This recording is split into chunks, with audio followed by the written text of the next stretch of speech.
to talk about the most badass thing that you did this year. It could be anything, like something that happened to you or something badass that you did.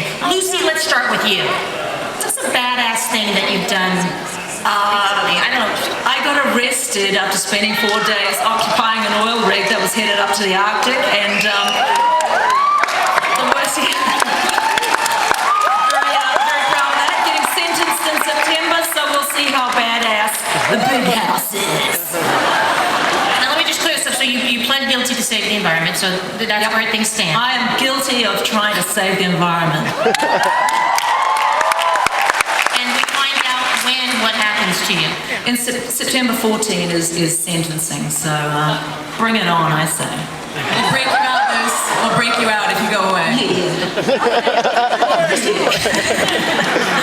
Kristin, what about you? You talked about something badass that you did this last year. I can't follow that. I've got like to say, come on. right? I mean, okay, last week. I drank the milk the day after the expiration date. No, I don't actually drink milk, but I thought committing to that Walmart sweatsuit was pretty intimidating. Anna, how about you? Gosh, I'm not badass or funny. I don't know what. Yes, you are. What did I do? I don't know. I've been in Hawaii for a holiday, and I've been surfing, and I got staph. That's gross, not badass. They have sharks there. They have sharks there. I'm Australian. I'm not scared of spiders. Sarah? Yeah, I don't know. I'm raising a 4-year-old. That feels like a... That's pretty bad. It's her birthday in a week, really bad. and we bought her a bow and arrow. And that was like a real one. So I don't know if I'm a badass, but I'm raising one. You're Pretty committed to raising a badass little girl. Nikki, what about you? God, it's really hard being fifth right now. Unless you're sixth. Yeah, could be sixth. Sorry. It's okay. I bought a house. That's not the badass part of this. I bought a house, and I realized how much I hated construction workers. So I tried to do it myself. There's obviously nothing badass about that, except what happens to your pantry when you try to drill shit into it and it falls apart when you put a can of soup on it. That's all I've got for you. All right, so I'm last. Yeah. Badass. Okay, well, I'm trying to think of this year. This year, I don't know, I partially moved to LA. I don't know if that's badass, but it was really difficult for me. But I think my most badass, I recently traveled to Syria, and this is not super badass, but we were out, and we were in like one of the desert camps, and we were near the Iraqi border, peeing outside with lots of men around. Badass? No, that would be badass. They have those funnels though that you can. Yeah, the shiwi, or the go-girl. Shiwi, I didn't know it was called that. Oh, I became so acquainted with them. The oil rig. Yes. You use them. That's fantastic. Yeah, they're tricky. You've got to. You got to tuck. Yeah. All right, Can I demonstrate? I was just What? Sorry? Oh, I thought I was missing the demonstration. Oh, you did. It was earlier. We were doing it backstage. That was after you. Yeah. By the way, Nikki only thought this was a panel for 200 people. Could you let her know how many of you are here right now?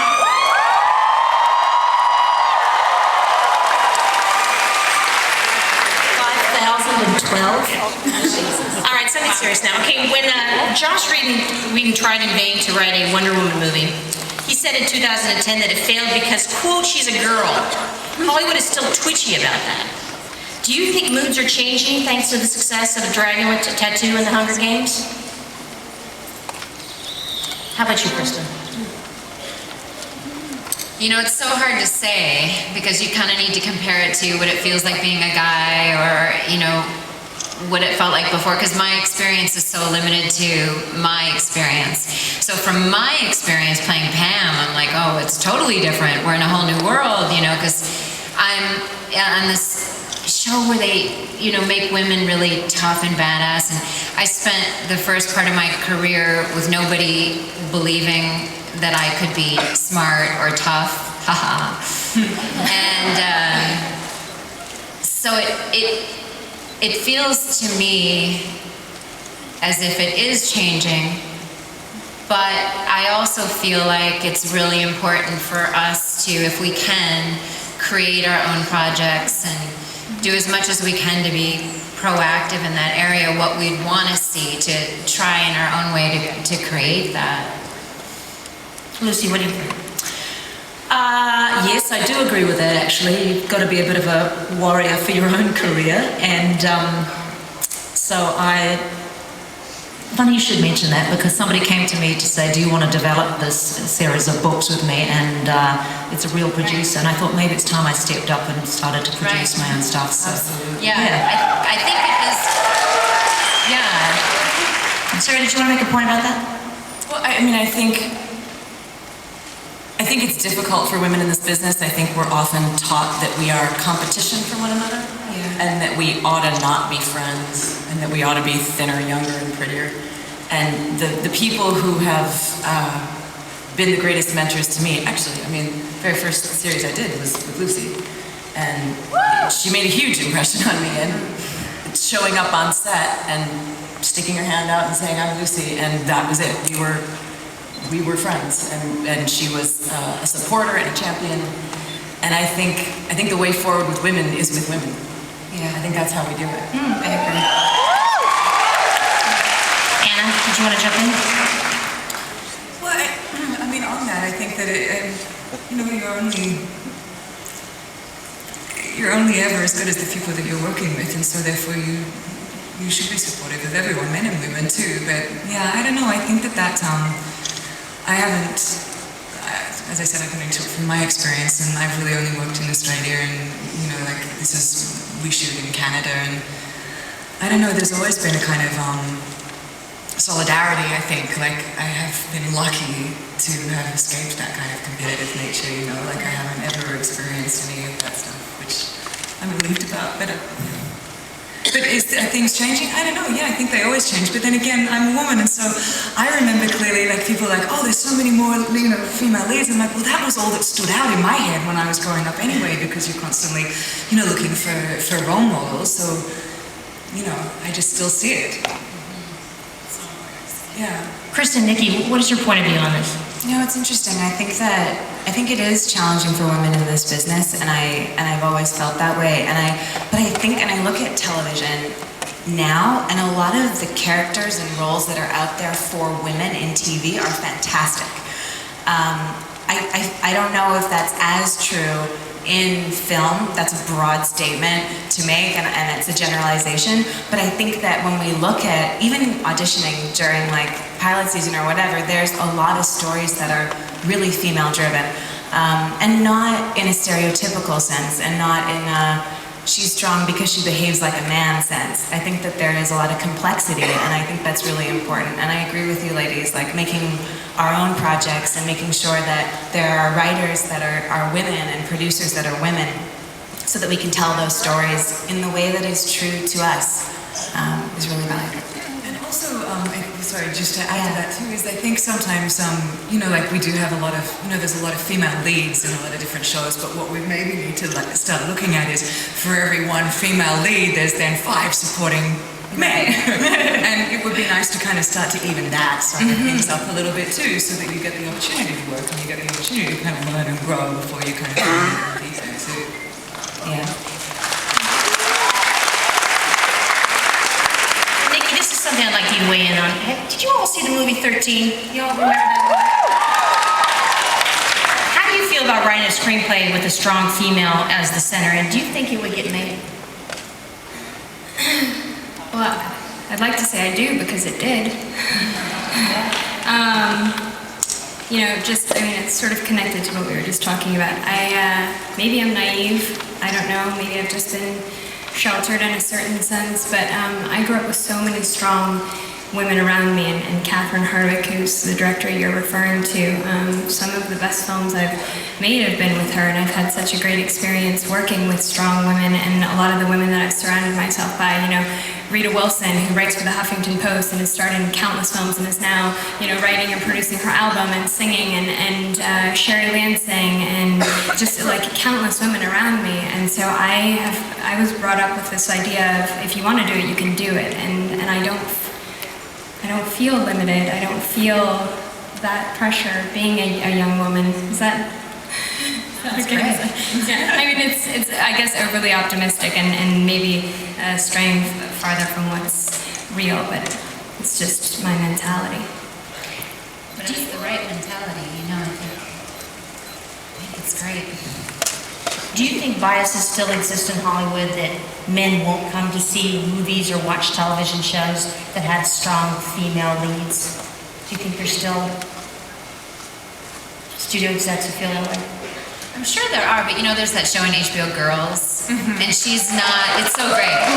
She's not, it's so great. I love Angelina Jolie, and she's amazing, and that role in Salt was written for a guy. So you see all those, you hear those stories, but then there's Girls. She's just such the not stereotypical lead, and she's wrote and produced it and starring in it. So it's definitely that if you create the opportunity, there may be, resistance in some areas, but there is to everything. There was resistance to the light bulb, So I think the world just resists things. There's resistance to better environmental practices. There's just the status quo, but it can be with a good product. Have you noticed how many older women are now reigning in television? Yes. I'm loving this. Because I'm getting older myself. It's awesome to see those women kicking ass. And they might be Sigourney Weaver, who paved the way for all of us to be here. Her portrayal of Ripley was the be-all and end-all, and in a way still is. So I actually wrote a fan letter to her the other day. Yeah, I wrote a pure fan letter, and anyway. Sarah, did you want to say something to that? No, I just think it's awesome. But seriously, Lucy's right. I think there's something to be said for the fact that the roles on television, especially for women right now, they're not roles for women who are, 5'9", 21, and weigh 105 pounds. They're roles for women. And Glenn Close, another one. Yeah, I feel like the role I'm playing right now is one of the most interesting and complex characters I have ever seen on television. And it deals with a woman who's a mother, and she's been married for a long time. And there's a sense that you can explore the issues that real women, face, not just, do I shave my legs or do I wax my legs? These are real women, and I don't think it was always that way. What is the day in the life like for you on Walking Dead? Because the whole cast looks like they just have just a truckload of Do you dirt on shave your them. legs or do you wax your legs? It's not about beauty. It's hot and it's sweaty and it's gross, and I think it's kind of liberating. I go through hair and makeup, and it's not the hair and makeup department, it's the dirt and blood department. They sweat you down, they throw sunscreen on you, they throw dirt on your face. It's wonderful. It's a great. The show is the enemy of vanity, and I think that's a really exciting thing. Yeah, for women, I enjoy it. I enjoy it. I gotta ask you guys, what is the worst costume that you've ever been asked to wear? Let's start with you, Kristin, down at the end. Oh my God. Okay. I've had I think that doing Smallville for 8 years. I had skin tight, Kristin over there, I'm sure, wears a lot of really skin-tight leather clothes, but a lot of skin-tight leather clothes. Tiny, like, I think they wanted me in like the tiniest skirts and bustiers and all the, and like red. And if she was playing, I was 15 years old, not me, but the character was 15 years old, and I wanted her in like red lace lingerie. That kind of stuff, but, you know. Is that legal? I think so. If you're 18 playing 15. Okay. Yeah. Nikki, how about you? Bustier, Nikki? I don't know. I feel like all of the horrendous stuff I've been forced to shove my body into has been, you know, like a contributing factor. I don't know. I just feel like it's made the character what it is, so I try not to complain. And also, and not that that's what you're doing, but I also feel like because Twilight is still going around, in 5 years I'll have some really fun stories for you guys, but I really shouldn't do that yet. So ask me next year. Amazing. Anna, the cool thing about Fringe is that you're kind of de-hotified on that show. I mean, they don't play up the total chick that is Olivia. Has that been a refreshing thing for you? Yeah, that was something that right from the very beginning, it's like, you know what, if you, the show's set so far out there, you know, it's science fiction, we always sort of, you know, you have to therefore make the characters as believable as you can within, you know, that kind of, you know, framework, and if she's an FBI agent, then she should be in flat blundstones, a grey suit, and like a big, you know, we shoot in Vancouver, it's cold, I want a hat, a scarf, a woolen jumper, and that's kind of like, that's her nature, and they've always been really great about it too. There hasn't been, I think there was a little bit of, you know, oh, it would be great if we could, you know, just sex her up, and I'm like, well, when we're looking at this dead body, or like when we go back to the lab and look at the other one, and you're like, fair enough too. So that in itself is liberating. I mean, the worst thing that I have to put on is like the revolting, you know, like flesh-colored wetsuit when they're in the tank. That's it. Like, really. But that is refreshing, and also, you know, I don't know, I think that's happening more and more. You start to sort of see, it's interesting with HD too, you know, like seeing, you know, real faces on TV and Oh, you like that, do you? well, no, it's interesting because I think what happens is that you get kind of like more used to seeing it, whereas, you know, when everything's all That girl. Because of the way you look, I mean, obviously, invariably, a male will probably come to you and say, you know, we want you to wear less. Do you feel like you're in a position that you can push back and say no? Yes, if it's gratuitous, of course you can. You just, you know, you just find a justifiable reason not to. But then sometimes it really works, and sometimes, you know, there are times where there are characters that that it's liberating to wear something that you're not comfortable in, even in yourself. Mm-hmm. I think. Yes? Kristin? Well, it's just so funny being on True Blood because I'm the most dressed person, you know, like the men are never wearing clothing. It's totally awesome. And my clothing is so uncomfortable and painful, and I just love it so much. And we probably jumped the shark last season on what Pam is wearing, and we have no idea where the line is. We keep imagining there's a line we're crossing, and then we put this hysterical outfit together, and then we go, I guess there is no line. It's like rubber and corset and bondage, and we're like, looks good. But, yeah, so it's just like, I don't know, I kind of look at naked people all day, and my feet always hurt, and I can barely breathe. I'm kind of having a blast. It's such a funny job. What about you, Lucy? You wore a lot of turtlenecks and long skirts and Yeah. I think the worst thing I ever had to wear was this real hair merkin that was like, Oh, yeah. size of somebody's beard, and I was like, can't you give me the Mr. Tumnus? You know, the full, I want the full suit. Nah, put it on, don't complain. That's how it works in my country. We're going to be taking your questions, by the way, so if you'd like to line up in the center aisle, we'll be glad to grab it. Lucy, I want to go back to, can you talk about the finale? What's been the reaction to the Spartacus finale? And I don't think it's a spoiler now at this point. Hang on. The finale from last season? Yes. Oh. I don't know. I've been been in the legal system for the last 8 months. I missed everything, but I think it was a really spectacular way for my character to go out. If you don't know, my character did this terrible thing. She was sort of incubating a baby inside her best friend, and then at the time that it was ready to go, she cut it out and jumped off a cliff with the baby to take it back to her husband, right, in the afterlife. It was an act of love, I tell you. Don't clap, it's despicable. What's wrong with you people? Anyway,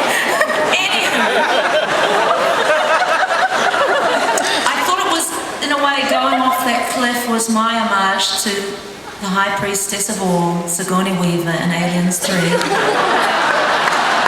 you remember that as she went into the flames?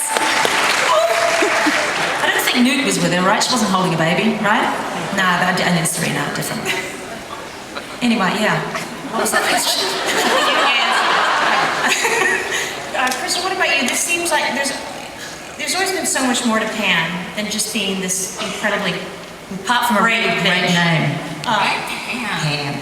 We're going to see, it seems like we're definitely seeing those additional layers this year, right?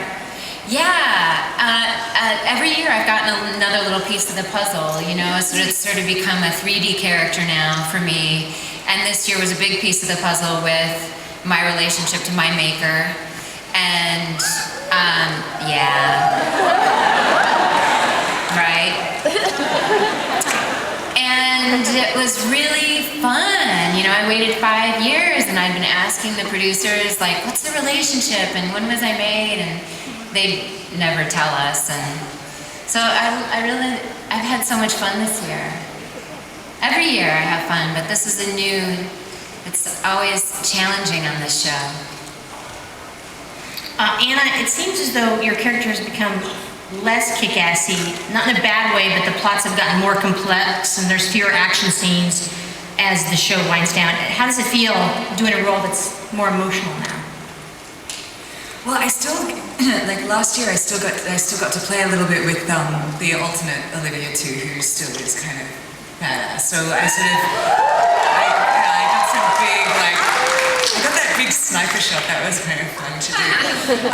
So I still kind of have her, and it's been funny because it means that I could sort of separate. So I kind of put all of, and I think I've always tended to do that. I sort of put all of the emotional stuff and all the kind of the baggage onto Olivia, and I keep like Olivia. We still call her kind of free. And so I feel like I've still got that balance. But I think this year, with the absence of the alternate universe now, I'm interested to see where. I know this is. I love these conversations. This one is so great.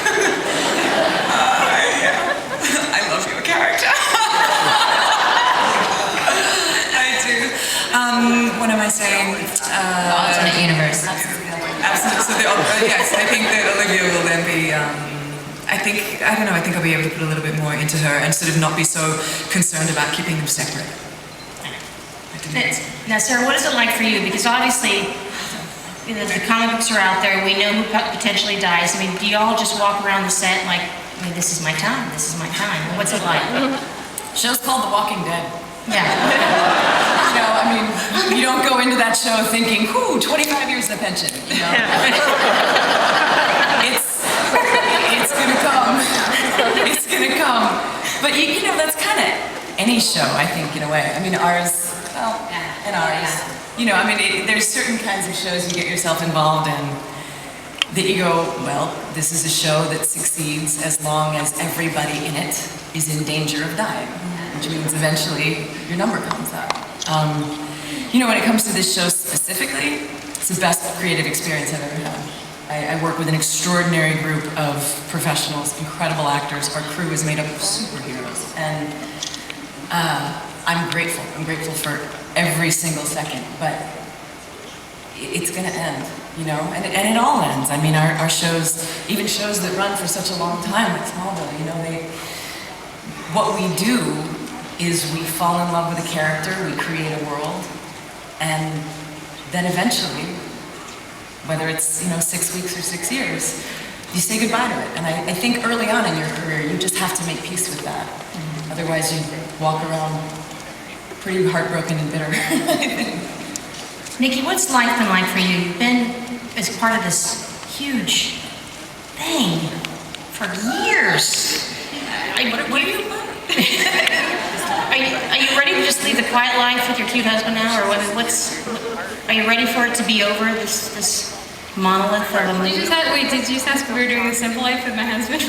No, are you looking forward to quiet time with the husband now, or is it, I mean, are you gonna miss this being in the zeitgeist 24/7? I don't know the answer to that yet, just because it's hard to reflect on something that I still feel so close to. You know, it's not done, and for so long I think we've all just been putting it off. You know, for the last 2 years, people have been saying it's coming to an end, it's coming to an end, and it's not coming to an end, and now it is coming to an end because that panel that we just did yesterday was the last time we're all going to sit together at Comic-Con on a panel, and things like moments like that where you start to realize there are lasts involved, the last premiere.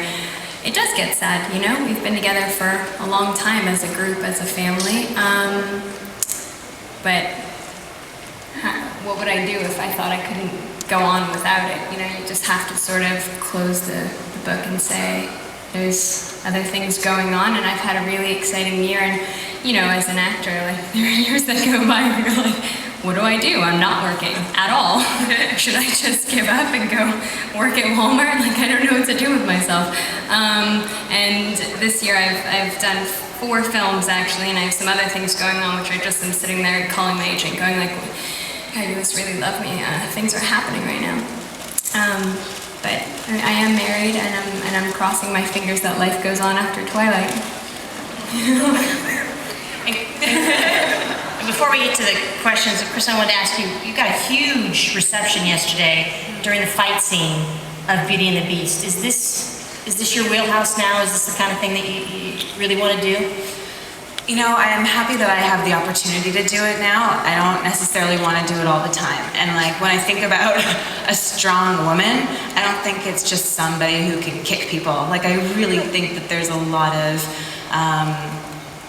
that a woman has to go through to gain that strength in her life, and I feel like that's part of the journey. So I'm happy that I actually have the opportunity to be in the position that I can build a character that could become very strong. And I think that even I've played a victim a lot in my life, and I'm just really excited that even metaphorically I can go and be kick-ass, you know, even if as a metaphor, I think that shows strength, that she can be proactive and take care of herself. All right, let's go to your questions. Is there anyone? Go ahead. Hello. Yes. First off, thank you very much, all of you, for being such great role models for the up-and-coming generation of women. My question is for the whole panel. As women in the entertainment industry, are there other women whose work you really enjoy? Producers, writers, other actresses? Everybody here. Yeah. Action idols. Do you have an action idol? Sigourney Weaver is really incredible. Yeah, we can get beyond Sigourney. She's pretty incredible, but it is really amazing and inspiring to watch. The men too. You know, it's just, there are these great performances, and sometimes they're small, sometimes you're flipping through something at 3 a.m, you're like, what is this? You know, I never saw this movie. And it's so great to see people doing what we're doing. For me, it's really, Robert Duvall, really, Ed Harris. I've got these people that I can watch. Oh, right. Okay, Patricia Arquette. For some reason, I could watch her read the paper. There's so many great actresses, and Holly Hunter, Elizabeth Moss. Well, yeah, they're not in this genre, but right, they're amazing women. Yeah, I think Kate Blanchett talked about that. She's got such a balance of grace and strength, and I think she's the kind of strength that you're talking about. That being a strong woman isn't just, I could get a beat on you from 150 feet away in a cross breeze and shoot you in the face. Yeah. It's so much more about, which I can, by the way. But I think it's about conceiving strength in ways that maybe women have always been strong, and identifying that and embracing that.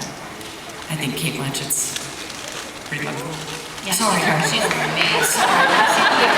Sorry, I was warned. I take full responsibility. Oh, We do have a warning. oh, For thank the audience you. members who are under 18 years of age. Next question. And that has been stressing me out, by the way. All the things I can't talk about because of that line. Hi, my question is for Kristin. Huge fan of Pam, loved her since the beginning. And as you said that you have not really had to be as naked as the other humans on the show, or vampires.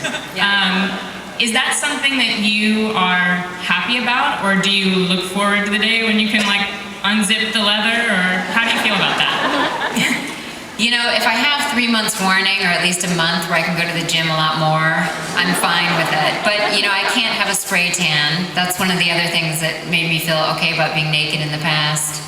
But it's really all vanity in my head about being nude. I had the scene with Alex in bed, and this year, and it just said in the script, you know, I'm in bed, I get out of bed, I put on my robe, and I thought, oh, okay, like that's not gonna be huge, you know, nudity, and I could have a spray tan, it was my human story. And I was telling my husband, you know, I feel pretty good about being naked in front of Alex because he loves me, and he, you know, isn't going to critique my physique, but the crew. And my husband had this blank expression, and I thought, uh-oh, I shouldn't have said I'm comfortable with Alex seeing me naked.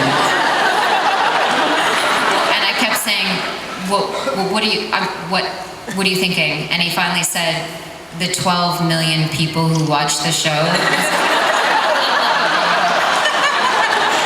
I realized that it was, you know, we shoot 6 months ahead of airing, so I feel like we do the show for our buddies.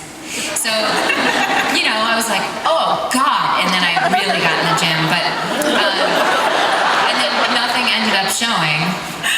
So it hasn't been my choice either way.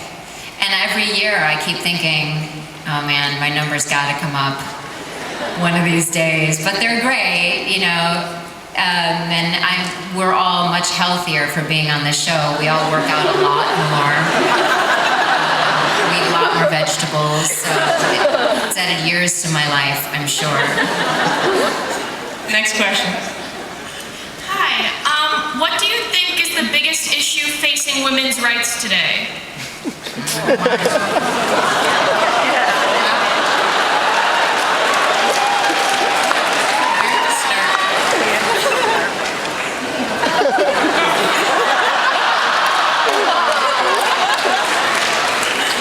wants to dive in? Yeah, here, Wow. in this country,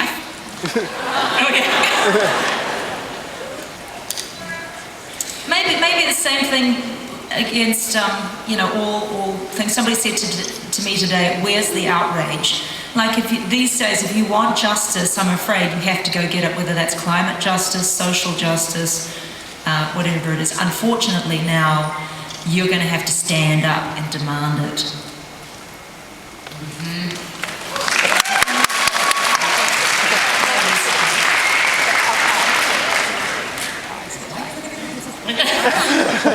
I think that's an amazing question.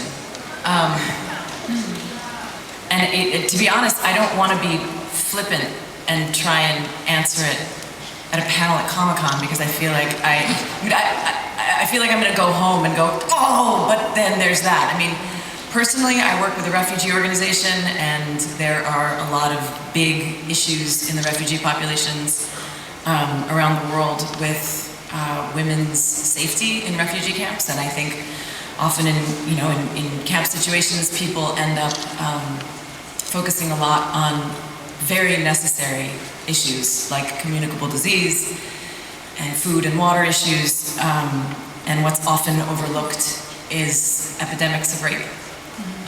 So that's something that's in my mind at the moment. Obviously, I don't think that's necessarily a huge issue in the United States. But, at 4 in the morning, I'm going to wake up and go, oh, that's what the answer would have been. And I think that's really fair too, because I feel the same way. It's like you do want to be taken seriously, especially if you're asked. You know, there's I don't know, people sit on the fence not because they want to sit on the fence, but because you want to make sure that you understand what it is that you're talking about, and you want to make sure that you can back up what it is that you say. I think that's why, which sounds like a cop-out, and I promise you it's not. Yeah, it feels like it's an issue that needs to be discussed. It feels like it's not something that we could state, this is the biggest issue for women right now. I feel like if we could all get together and chat about it and really work it through, because like what Sarah's saying is true. There's global issues, there's things that are happening in more developed nations and in less developed nations. You're looking at like stuff that's gone on forever, and I think that the issues that are happening on the level you're talking about are probably reflected in the United States as well, but on a different scale. But it's like, it feels like it's so touchy, like we could step anywhere and there's a landmine in this discussion. And that's issues, and you asked about rights, but as far as issues go, there's this, I don't know if you guys watch TED Talks, but there's a great TED Talk with, they're great, aren't they? With, I'm going to say Elizabeth Gilbert, but I've mucked it up. Who wrote Eat, Pray, Love? That's correct. Yes, that's correct. And she gives this talk, and gosh, she's good. And she says, for the first time ever, we are a generation of women looking to no one. Like we have nobody who's come before us that as a role model to tell us how to do all of these things that all of a sudden we're doing. We have like our parents were like only really the first generation that it's like okay to divorce. You know, like my mother is a single mother who runs her own company, and like when I was 10, that wasn't common at all. So we're now sort of like finally going, well, I want a career and I have children and I'm like capable of doing this and I don't need a man for that. And I don't have to get married and I can have a baby whenever I want to and I can do this. But we're also like juggling this and there's absolutely nobody to look at and nobody to turn to. And she said, and it's worth looking at if you're interested, because I think that we don't think about that enough to go, we really are the trailblazers. Like we are the first people to be really facing all of that kind of stuff. Anyway, but that's like an issue, not a right. Like that's. Next question. This question's for Kristin. I'm a huge fan of yours. I'm the one who had your yearbook yesterday. Okay. Well, I watched Smallville for 10 years, and I know you're a huge supporter of independent films. I'd like to know what's going to happen now when you're back to TV. I think that what I'd like to do, honestly, is begin producing in that direction more. And I started a company with a friend of mine that's actually very female-focused, which is important to me. And I think I can support in that way, even if I can't act in it. I'd like to move out of acting at a certain point. So I'm not going to be able to do all the little silly movies that I've been doing that are wonderful. But I can start making them and telling the stories that have women in them that I want to tell. Next question. Hi. You've talked a lot about how powerful women aren't necessarily physically powerful, yet in pop culture, powerful women are physically powerful, really. When do you see this as changing, and what should we do to help this change? Change to more like mentally powerful as well, or in other ways? Like in the new Spider-Man movie, for example, the gal, she's a scientist. She doesn't, Oh, right. what's her, I can't think of her name.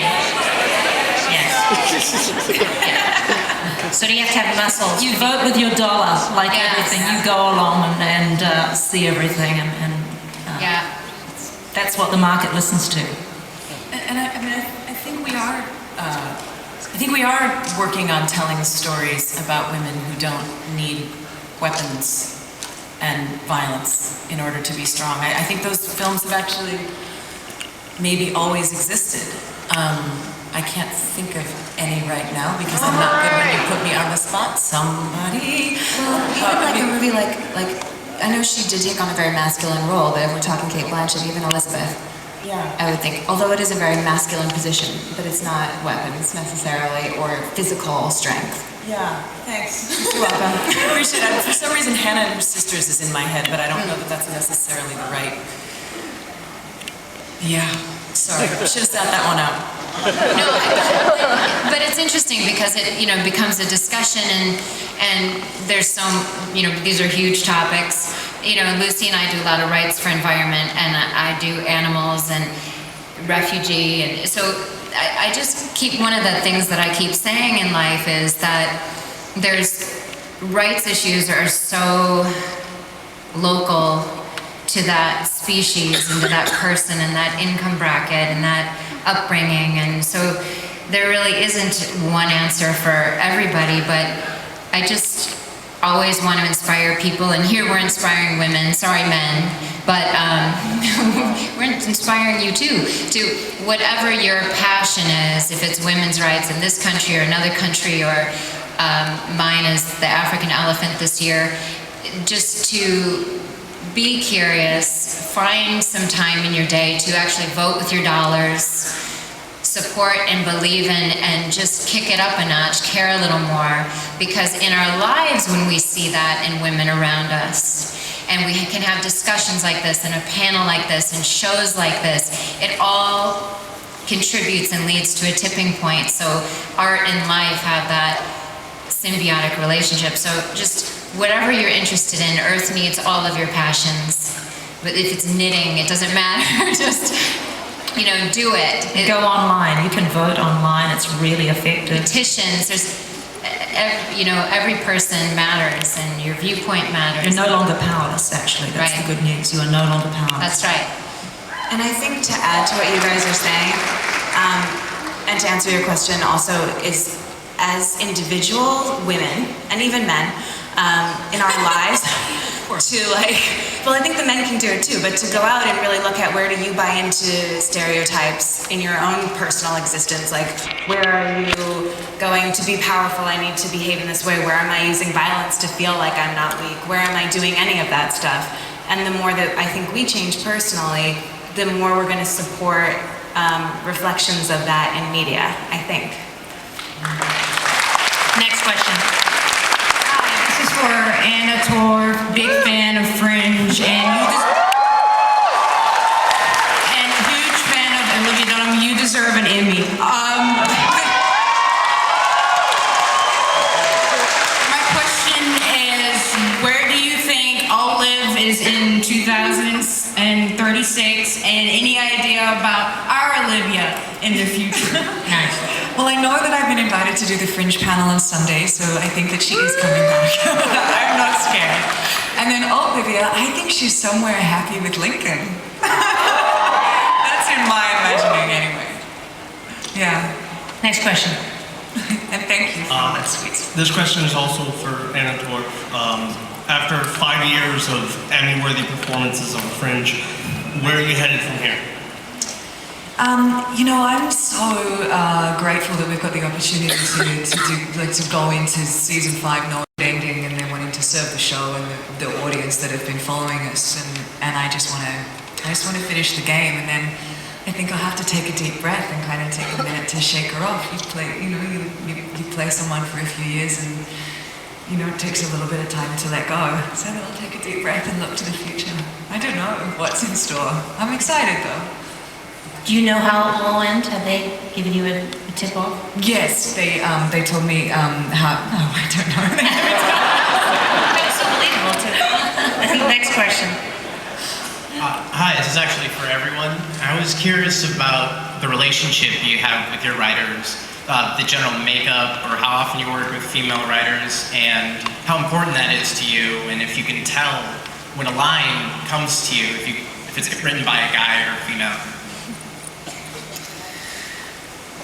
We only have a couple of female writers on our show, and the way that our show works is that people, like a couple of writers, will write each script, so you know that it's theirs. And more often than not, actually, you can feel it. I can. We've got two. Wow, great hair. Sorry, I just looked at it. It's awesome. We have 2 writers for season 3 on The Walking Dead. They are amazing and they're very powerful. We don't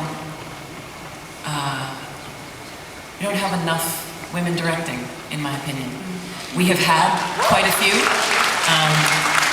but those are the numbers that I would like to balance, because the women that we've had to come in to direct have been powerhouses, and there are so few.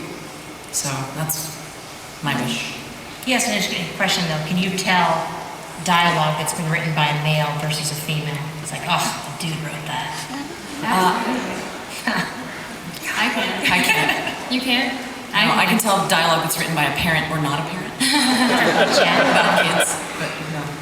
I can't. I think there's a very specific voice, and I think it's definitely challenging for men to write for women. But I'm part of a film series right now that was written by a woman. The book series was written by a woman, Stephanie, and then Melissa Rosenberg wrote the screenplay. So there's a lot of women. I feel like this is a point that I keep repeating. A lot of women, in my life surrounding that, as well as the first. Catherine Hardwick directed the first Twilight. So. We have 6 writers right now, and 2 of them are women, but I can't tell the difference. They all kind of have their own style, but I can't tell, gender differences. And then we're very female friendly, because the books were written by Charlene Harris, who's like the sweetest, cutest little, she looks like your aunt, and the stuff comes out of her. So, it's pretty, we've got a great group over there that's pretty even. And maybe writers are quite sensitive for the most part anyway, like that male writers are a little bit womany anyway. I'm going to tell them you said that. All right, the hottie with the red hair. How about you? Go ahead, honey. This question is for Kristin. I love seeing Pam and her due responsibility as a maker. Yeah. Do you see her and Tara pursuing a romantic relationship? I have been really asking that question as well. And, because we can all do the math, but they don't tell me anything. And I can only, but what we've been playing with this year that's been so fun is that Tara and Pam are actually really similar. So, of course, I've got to best her and knock her back quite often. But we can't help but sort of toy with that in our actors' minds. But the writers and the creators don't give us a clue of what's coming up. So it's a little bit of a funny thing. You figure they'll tell you if you're playing the wrong thing. But, you go with these things in your head and, maybe it inspires the writing, I don't know. But I'd love to see Pam has to hook up with someone at some point. And it's probably going to be a girl. So I'd love to see who it is. I want to see who I'm going to be, with. Next question. Time for one more. Hi. My question is for Anna, because I love you, and my sister and I flew all the way from Argentina mainly to see you. I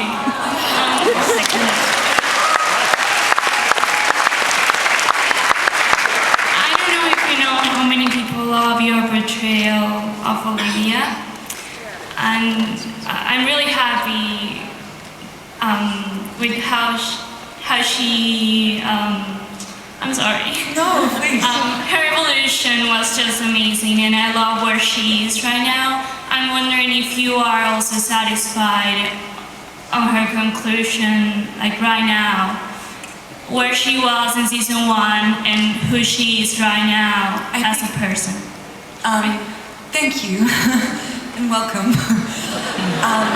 I think, if you were looking at the beginning and then you looked at the end, and I think that's a pretty lovely place for her to, to get to find peace and to have started a family and all that. But in me, I'm glad we've got these next couple to, I think there's a little bit more to Olivia, and I'm hoping that we get to kind of explore all of that, and that because I think even at the end of last year, I still didn't feel like she was whole, and I would like her to become whole, I guess. That's my wish. Thank you.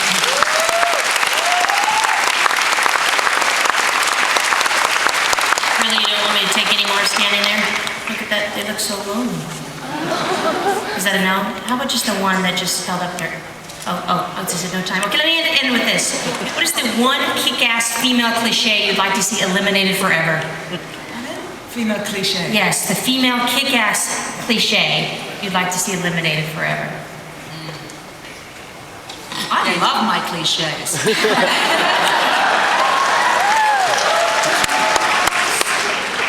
And thanks to the sci-fi community for being so good to us, to women in film and text.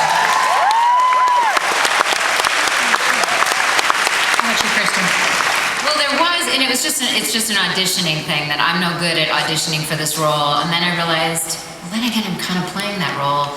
So I got confused. But, after Basic Instinct, there became this character, this woman who just wants to have sex and kill people.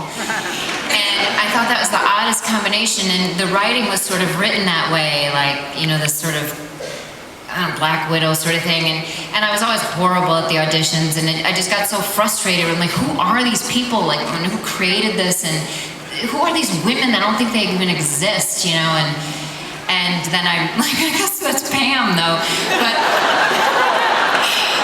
But yeah, I don't want to audition for that. It's when it's written in a cliche way. I guess Pam is just written better. Anna, what about you? Oh, I can't think. Can I come? Yeah, we can come back to you, Sarah. It's your turn. I grew up in Hawaii and I didn't see much Baywatch, but I'd be willing to bet you can't run in a bikini without it moving. We could probably lose that. Good one. It's good. What about you, Nikki? Don't make it serious. I just feel like as much as we talk about change and things are changing, and I'm still very young, so I've only, I've been sort of in a bubble. But I do know that, the issue of body image and what you're supposed to look like is not a non-issue. And I think all of us would be lying if we sat up here and said it's something we don't think about and we don't deal with the pressures on a greater scale than men do. And certainly in very specific cases in my career, it's become something that's talked about more than it should be. And it affects not just the roles you play in your career and the choices you make, but who you are as a person. And I think we could all do without that. Kristin. I agree with what Nikki's saying very strongly. I think that's really important. That the stereotype of a certain kind of a body type being beautiful or whatever, I think we need to change that. And I think I've said already, I think it's important that we change our concepts of what strength and weakness are, and that an emotional woman is not a weak woman, and that a strong woman is not just someone who can, hurt someone physically. I think that's important too.